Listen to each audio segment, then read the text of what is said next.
Hello বন্ধুরা, আজকে একটা নিউ মিনি ব্লগের সাথে চলে এসেছি। আজ এটা বাড়িতে রেসিপি বানাবো।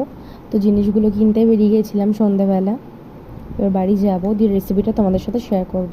এখানে ময়দা নিয়ে নিয়েছি, সাথে লিচিগুলো করা আছে আর আলুগুলো সিদ্ধ করা আছে। তারপর আলুগুলোকে একটু ভালো করে মেখে নিলাম সমস্ত রকম মশলা দিয়ে। তারপরে তোমরা নিশ্চয়ই এতক্ষণে বুঝে গেছো যে আমি এখন কি বানাতে চলেছি। হ্যাঁ, তো আলুর পরোটা করবো আজকে আমি প্রথমবার। তো ভালোই হয়েছিল, খারাপ হয়নি। দেখো আলুর পুরটাকে এভাবে ভেতরে পুরে নেব। তারপরে সুন্দর করে একটু ময়দা দিয়ে ভালোভাবে লিচিটাকে তৈরি করে নেব, গোল করে মুখটাকে আটকে দেবো। দেখো আমার এতগুলো লেচি করা কমপ্লিট। তারপরে আমি বেলতে বসে গেছিলাম। একটু বেশি ময়দাগুলো লাগবে, নয়তো লেগে লেগে যায় আর কি। দেখো আমি ভাজা শুরু করে দিয়েছি, আর এখানে আমার বোন টিভি দেখছে। তারপরে তো আমার লেচিগুলো খুব সুন্দর সুন্দর ফুলেছিল। তো ভিডিওটা ভালো লাগে থাকলে সাবস্ক্রাইব করে দিও। টাটা।